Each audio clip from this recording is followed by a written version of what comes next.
പ്രതിഷേധ ദൃശ്യങ്ങളാണ് പ്രേക്ഷകർ കാണുന്നത്. പ്രതിഷേധം പ്രഖ്യാപിക്കപ്പെട്ടതുകൊണ്ട് തന്നെ അവിടെ ഹെഡ് പോസ്റ്റ് ഓഫീസിന് മുന്നിൽ ബാരിക്കേഡ് വെച്ച പോലീസ് തടഞ്ഞിട്ടുണ്ട്. അതിന് മുകളിലേക്ക് പ്രവർത്തകർ വലിഞ്ഞു കയറുന്ന ദൃശ്യങ്ങളാണ്. ഇതിനകം തന്നെ ജലപീരങ്കി പ്രയോഗിച്ചിരിക്കുന്നു. അരുൺ പൂപ്പർമ വിവരങ്ങളുമായി ചേരുകയാണ്. അരുൺ, ഇതിനകം തന്നെ പ്രതിഷേധക്കാരും പോലീസുകാരും തമ്മിൽ ബലപ്രയോഗം ഉണ്ടായിരിക്കുന്നു, ജലപീരങ്കി പ്രയോഗിച്ചിരിക്കുന്നു.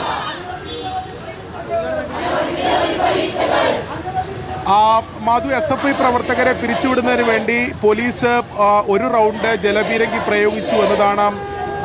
പ്രയോഗിച്ചു കഴിഞ്ഞു. നിലവിൽ പ്രവർത്തകർ പിരിഞ്ഞു പോകാൻ തയ്യാറായിട്ടില്ല. ഇപ്പോഴും ഈ ബാരിക്കേഡിന് മുകളിൽ നിന്നുകൊണ്ട് പ്രവർത്തകർ പ്രതിഷേധിക്കുകയാണ്. അതിനിടെ മറ്റൊരു വശത്ത് ഈ ബാരിക്കേഡ് മറികടന്ന് ഹെഡ് പോസ്റ്റ് ഓഫീസിന്റെ പരിസരത്തേക്ക് കടക്കാൻ ചില പ്രവർത്തകർ ശ്രമിച്ചു. ആ പ്രവർത്തകരെയും ഇപ്പോൾ പോലീസ് തടഞ്ഞിട്ടുണ്ട്. നിലവിലൊരു സംഘർഷ സാഹചര്യം നിലനിൽക്കുന്നുണ്ട്. SFI രാജ്യവ്യാപകമായി പ്രതിഷേധം ഈ UGC നെറ്റ് പരീക്ഷയിൽ പുനഃപരീക്ഷ പ്രഖ്യാപിച്ചതുമായി ബന്ധപ്പെട്ട് പ്രഖ്യാപിച്ചിരുന്നു. അത്തരത്തിൽ രാജ്യവ്യാപകമായ പ്രതിഷേധത്തിന്റെ ഭാഗമായാണ് SFI ജില്ലാ കമ്മിറ്റിയുടെ നേതൃത്വത്തിൽ കാസർഗോഡ് ഹെഡ് പോസ്റ്റ് ഓഫീസിലേക്കും മാർച്ച് സംഘടിപ്പിച്ചത്. ഇപ്പോൾ നമ്മൾ ദൃശ്യങ്ങളിൽ കാണുന്നത് ഹെഡ് പോസ്റ്റ് ഓഫീസിന്റെ മറ്റൊരു വശത്ത്, അതായത് ഈ ബാരിക്കേഡിന്റെ മറ്റൊരു വശത്താണ് പ്രവർത്തകർ അതിലൂടെ ഈ ഹെഡ് പോസ്റ്റ് ഓഫീസിന്റെ പരിസരത്തേക്ക് കടക്കുന്നതിന് വേണ്ടി ശ്രമിച്ചത്. അവിടെയും പോലീസിന്റെ വലിയ വിന്യാസമുണ്ട്. പോലീസ് പ്രവർത്തകരെ തടഞ്ഞിട്ടാണുള്ളത്.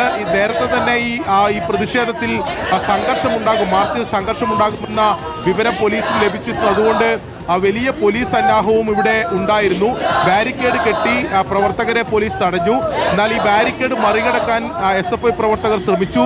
അതിനിടെയാണ് പോലീസ് ജലപീരങ്കി പ്രയോഗിച്ചത്.